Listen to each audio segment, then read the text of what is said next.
పిత పుత్ర పవిత్రాత్మ నామమున ఆమేన్. క్రీస్తునాథుని యందు ప్రియమైనటువంటి క్రైస్తవ సహోదరి సహోదరులారా, ఈనాడు మన సభ ఆగమన కాల 4వ ఆదివారాన్ని జరుపుకుంటుంది. ఈనాడు మనక విచారణ గురువులు 4వ క్రొవ్వొత్తిని, ఊదా కలరు క్రొవ్వొత్తిని వెలిగిస్తారు. దీని యొక్క అర్థం ఏమిటంటే ప్రేమ కలిగి జీవించమని ప్రతి ఒక్కరికి కూడా దేవుడు ఈనాడు చెప్తూ ఉన్నాడు. కాబట్టి ప్రతి ఒక్కరం కూడా ప్రేమ కలిగి జీవించాలని, ఆయన కూడా సాక్షాత్తు ప్రేమ కలిగి జీవించాలని మనము యోహాను సువార్త 3వ అధ్యాయం 16వ వచనంలో తెలిపినట్లుగా మనము కూడా ప్రేమ, విశ్వాసము, నమ్మకము కలిగి జీవించాలని మనము ధ్యానం చేయాలి. మనము ఈనాడున 4వ ఆదివారము జరుపుకుంటున్నామంటే 3 ఆదివారాలు ఆగమన కాలంలో ముగిసిపోయాయి. 4వ ఆదివారంలో ఉన్నాము. ఇంకా కొన్ని గంటలలోనే మనము క్రీస్తు జయంతి మహోత్సవాన్ని జరుపుకోబోతున్నాం. కాబట్టి మనము ఈ 4 వారాల్లో ఏమైనా మనలో సిద్ధపాటు, మార్పు అనేటువంటిది, నిరీక్షణ అనేటువంటిది ఉన్నదా అని మనం గ్రహించాలి. ఒక అడవిలో ఒక వేటగాడు 5 రాళ్ళు తీసుకున్నాడు. 5 రాళ్ళు తీసుకొని వేటకు బయలుదేరినప్పుడు ఒక చెట్టు మీద ఒక పిట్ట కనబడుతుంది. ఆయనకి కనబడుతుంటే ఒడిశెలలో ఆ పిట్టకు గురిపెట్టాడు. రాయిని గురిపెట్టి ఆ రాయిని కొట్టడానికి సిద్ధమయ్యాడు. ఒక రాయితో ఆ పిట్టను కొట్టేశాడు. అయితే అది తగల, దానికి కొంచెం పక్కగా వెళ్ళిపోయింది. అది కొంచెం బెదిరింది. ఆ తర్వాత మరలా ఈ రాయితోనన్న దాన్ని కింద పడవేయాలి అని అనుకున్నాడు ఆ వేటగాడు. మళ్ళా ఇంకొక రాయి తీసుకొని గురిపెట్టి ఆ పిట్టకు కొట్టాడు. అది కూడా మిస్ అయిపోయింది. 2 రాళ్ళు మిస్ అయిపోయాయి. 3 రాళ్ళు ఉన్నాయి. ఈ యొక్క పిట్ట ఈ రాయి కన్నా పడుతుందా లేదా అనేటువంటి ఆలోచనలో పడిపోయి మరలా 3వ రాయి తీసుకొని కూడా ఆ పిట్టకు గురిపెట్టి కొట్టాడు. కానీ అది కూడా తగలదు. అతనికి బాధ, అయ్యో 3 రాళ్ళు మిస్ అయిపోయాయి, నేను ఇంత గురిగా ఉన్నానే 3 రాళ్ళు మిస్ అయిపోయాయి, ఈ 4వ రాయిని తగులుతుందా లేదా అని చెప్పేశానని ఆయన మరలా 4వ రాయి కూడా గురిపెట్టి ఆ పిట్టకు కొట్టాడు. కానీ 4వ రాయి కూడా మిస్ అయిపోయింది. ఇంకా ఒక్క రాయి మాత్రమే ఉంది. ఆ ఒక్క రాయితో ఆ పిట్టను కొడితే అతను ఆహారంగా తినగలడు, లేకపోతే వదిలివేసుకొని ఆ రోజు అక్కడి నుంచి ఇంటికి వెళ్ళిపోవాలి. కాబట్టి ఆ సమయంలో ఆయన ఏమి చేస్తాడు, కొట్టగలడా లేదా అనేటువంటిది ప్రశ్న మనకి. 4 వారాలు అయిపోయాయి. 4 రాళ్ళు విసిరాడు. 4 రాళ్ళు విసిరినప్పటికీ కూడా అది తగలేదు. 4 వారాలు మనం ధ్యానం చేశాం. నిరీక్షణ అనేటువంటిది, ప్రేమ అనేటువంటిది, సిద్ధపాటు అనేటువంటిది, ఆనందం అనేటువంటి వాటి మీద మనం ధ్యానం చేశాం. సిద్ధపడి ఉండాలని మనం ధ్యానం చేశాం.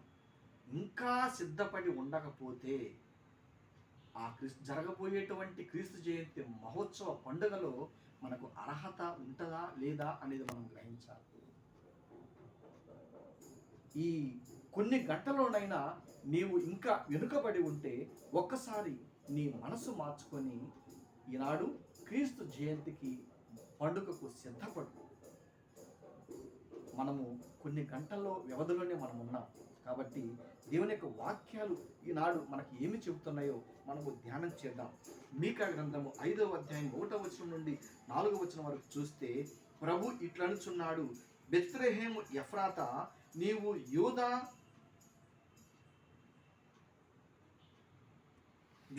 నగరములలో మిక్కిలి చిన్నదానవు, అయినను ఇశ్రాయేలును ఏలబోవాడు నీలో నుండి ఉద్భవించును అని మీకా ఆయన 750 సంవత్సరాల నుంచి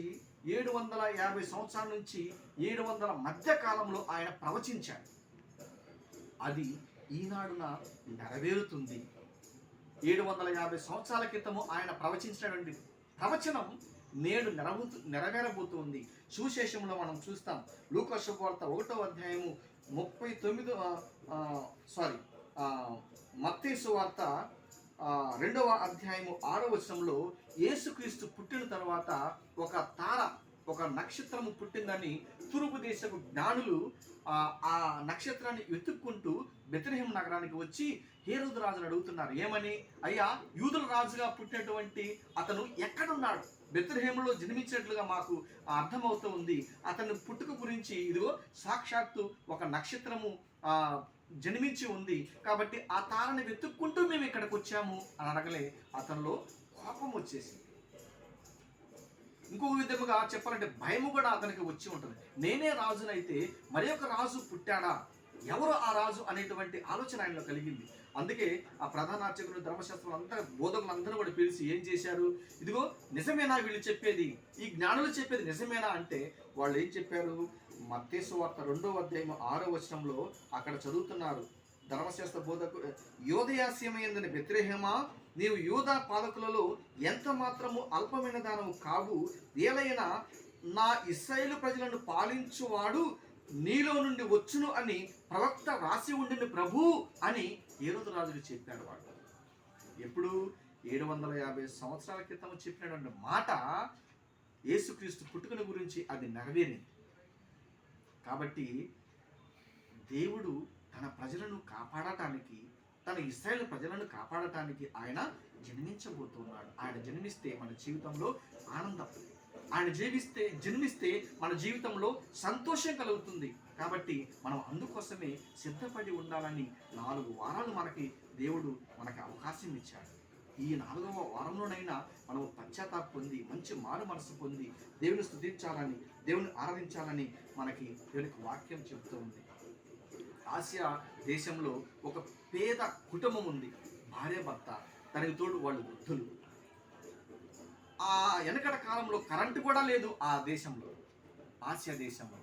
వాళ్ళు ఏం చేశారంటే, అందరు నిద్రపోయిన తర్వాత వీళ్ళు ఏం చేసేవాళ్ళంటే ఒక క్రొవ్వొత్తిని ఆ కిటికీలో వెలిగించేవాళ్ళు. అర్ధరాత్రి సమయంలో ఎవరైనా బాటసార్లు అటు వచ్చినప్పుడు ఆ క్రొవ్వొత్తిని చూసి, ఇదిగో ఇక్కడ ఎవరో ఇల్లు ఉన్నట్లు ఉంది, కాబట్టి అక్కడికి వెళదాం, అక్కడికి వెళ్ళి కొంచెం సెద తీర్చుకుందాం, లేకపోతే ఏదైనా కొంచెము తినటానికి రొట్టెలన్నా అడుగుదామని చెప్పి అక్కడికి వచ్చేవాళ్ళు. ఆ ఇంటికి రాగానే వాళ్ళని సంతోషంగా ఆహ్వానించేవాళ్ళు. వాళ్ళకి ఏదైతే కావాలో ఆ చిన్న ఇంటిలోనే వాళ్ళకి ఆశ్రయం ఇచ్చేవాళ్ళు. లేదంటే వాళ్ళకు ఉన్నటువంటి ఏదో, వాళ్ళు పేదలు అయినప్పటికీ కూడా ఆ దగ్గర ఏమైనా రొట్టెలు ఉంటే వాళ్ళకి పెట్టేవాళ్ళు. సంతృప్తిగా తిని ఆ రేత్రి ఉండి మళ్ళీ ఉదయాన్నే వాళ్ళ ప్రయాణాన్ని వాళ్ళు కొనసాగించుకునేవాళ్ళు. ఈ విధంగా జరుగుతున్నటువంటి రోజులలో యుద్ధం వచ్చింది ఆ దేశం మీదకి, కరువు వచ్చేసింది. యుద్ధము కరువు వచ్చిన తర్వాత ప్రజలందరూ కూడా తల్లడిల్లిపోయారు. ఏదో ఒక పొర ఆ ఇంటిని కాపాడినట్లుగా వాళ్ళకి ఏమీ జరగలేదు. మిగతా వాళ్ళందరికీ కూడా చాలా చాలా నష్టాలు, ఇబ్బందులు, కష్టాలు అన్నీ వచ్చాయి.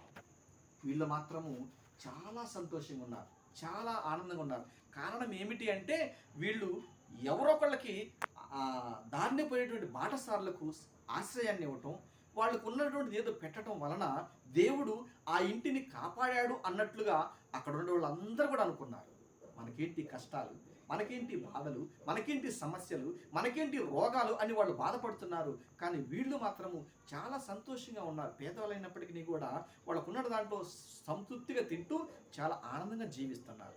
కాబట్టి ఆ రోజు వాళ్ళు నిర్ణయించుకుంది ఏంటంటే, వీళ్ళు చేసేటువంటి సహాయం వలన, వీళ్ళు చేసేటువంటి ఏదో దాన ధర్మాలు, చిన్న చిన్న వాటి వలన దేవుడు వీళ్ళని కాపాడి ఉంటాడు అని వాళ్ళు అర్థం చేసుకొని, ఆ క్రిస్టమస్కి ఒక 2-3 రోజుల ముందు వాళ్ళందరూ కూడా నిర్ణయించుకొని, మనము కూడా ఈ రోజు నుంచి మన యొక్క కిటికీలో ఒక క్రొవ్వొత్తిని వెలిగిద్దాం.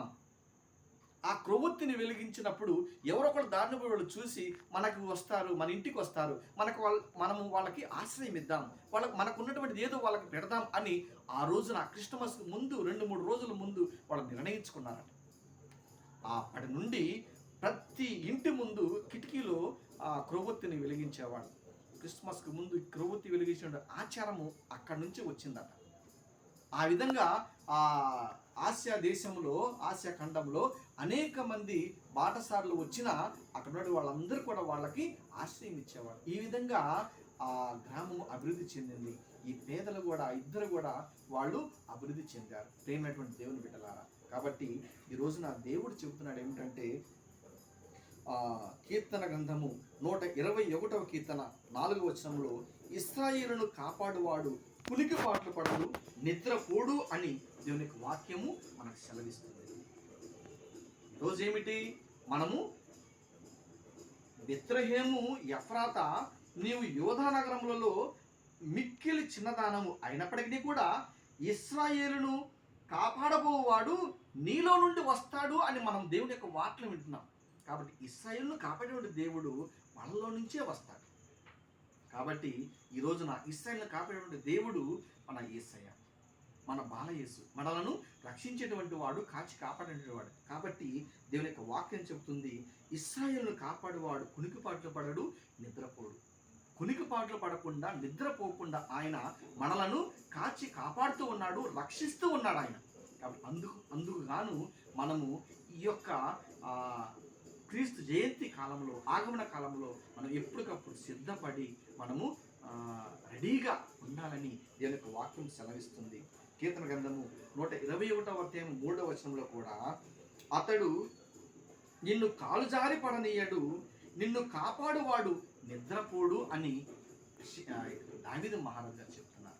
చూడండి, అతడు నిన్ను కాలు జారి పడనీయడు, నిన్ను కాపాడువాడు నిద్రపోడు. నిద్రపోకుండా దేవుడు నిన్ను కాపాడుతున్నాడు. ఆ ఇశ్రాయేలు దేవుడు నిన్ను కంటికి రెప్పలా కాచి కాపాడుతూ ఉన్నాడు. కాబట్టి అందుకు గాను మనము ఈనాడున సిద్ధపాటు కలిగి ఉండాలి, ప్రేమ కలిగి జీవించాలి, నిరీక్షణ కలిగి ఉండాలి అనేటువంటి మాటలు మనం ఈ రోజున ధ్యానం చేయబోతున్నాం. మనం గమనించినట్లయితే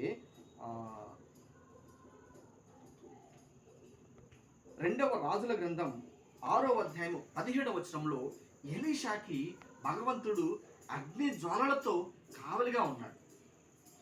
యెహోవా దేవుడు ఒక వ్యక్తి చుట్టూ అగ్ని జ్వాలలతో కావలిగా ఉన్నాడు. యోబు గ్రంథము 1వ అధ్యాయం 10వ వచనంలో, యోబు కుటుంబానికి, తన బిడ్డలకు, తన ఆస్తిపాస్తులకు మొత్తానికి కూడా ఆయన కంచె వేసి కాపాడుతూ ఉన్నాడు. ఇక 3వదిగా యెహోషువ గ్రంథము 11వ అధ్యాయం 23వ వచనంలో, దేవుడు కానాను ప్రాంతం అంతటిని కూడా కాపాడుతున్నాడు. ఇక యుద్ధాలు అనేటువంటి ఏవి కూడా అక్కడ రాకుండా ఆ కానాను ప్రాంతాన్ని దేవుడు రక్షిస్తూ ఉన్నాడు. ఇక్కడ మనిషిని రక్షిస్తున్నాడు, రెండవది కుటుంబాన్ని రక్షిస్తున్నాడు, మూడవది దేశాన్ని కూడా ఆ భగవంతుడు నిద్రపోకుండా మనల్ని కాచి కాపాడుతున్నాడు. కాబట్టి ఆయనను నమ్ముకుంటే, ఆయన యందు విశ్వాసం కలిగి జీవిస్తే మనము ఈ యొక్క కోవలో మనం ఉంటాం. నిన్ను రక్షించే విధంగా, నీ కుటుంబాన్ని రక్షించే విధముగా, నీ ప్రాంతాన్ని రక్షించే విధముగా దేవుడు ఉంటాడు. సామెతల గ్రంథము 3వ అధ్యాయము 26వ వచనంలో, నిన్ను కాపాడువాడు ప్రభువే కనుక ఆయన నిన్ను ఏ బంధనములోనూ చిక్కుకొననీయడు అని ఇక్కడ అంటున్నాడు. నిన్ను కాపాడేటువంటి వాడు దేవుడు, నేను రక్షించేటువంటి దేవుడు. ఎలాంటి బంధకంలో పడిపోకుండా దేవుడు నిన్ను కాపాడతాడు. నువ్వు అనేక సార్లు ఎక్కడ పడితే అక్కడికి వెళ్తూ ఉంటావు, అనేక ప్రయాణాలు చేస్తూ ఉంటావు, బైకుల మీద, కారుల మీద, లేదా వాహనాల మీద వెళ్తూ ఉంటావు. ఎలాంటి ఇబ్బంది లేకుండా నీ రాకపోకలను యెహోవా నిన్ను ఎల్లప్పుడూ కూడా కాపాడును అంటాడు 121వ కీర్తనలోని. కాబట్టి భగవంతుడు ఏం చేస్తున్నాడంటే, ఎలాంటి బంధనంలో చిక్కకుండా కూడా నిన్ను కాపాడుతూ రక్షిస్తూ ఉంటాడు. కాబట్టి అలాంటి దేవుని బిడ్డలం మనం, అలాంటి రక్షకుడి యొక్క మనం బిడ్డలం. కాబట్టి ఆయన యొక్క జయంతి మహోత్సవానికి, ఆయన పండుగకు మనము ఎలా తయారవుతున్నాం, ఎలా సిద్ధపడుతున్నాం? ఇక 2 రోజులు మన మధ్యలో ఉన్నాయి, 2 కొన్ని గంటలు మాత్రమే ఉన్నాయి. కాబట్టి ఇంకా మారు మనసు పొందకపోతే, ఇంకా సిద్ధపాటు అనేది లేకపోతే, ఈ రోజున ఇశ్రాయేలును కాపాడువాడు కునుకుపాట్లు పడి నిద్రపోడు అంటున్నాడు భగవంతుడు. ఆ విధంగా కాపాడుతున్నాడు. ప్రభువుని జ్ఞాపకం చేసుకొని మంచి మారు మనసు పొంది సిద్ధపాటు కలిగి క్రీస్తు జయంతి మహోత్సవాన్ని సంతోషంగా ఘనంగా జరిపించుకోవడానికి దేవునికి అనుగ్రహాన్ని దయచేయమని ఆ ప్రభుని మనస్ఫూర్తిగా వేడుకుంటూ, మీ అందరికీ పండుగకు ముందుగా క్రిస్మస్ పండుగ శుభాకాంక్షలను తెలియజేస్తున్నాను. We wish you happy Christmas, merry Christmas. Thank you. పితా, పుత్ర, పవిత్రాత్మ నామమున ఆమేన్.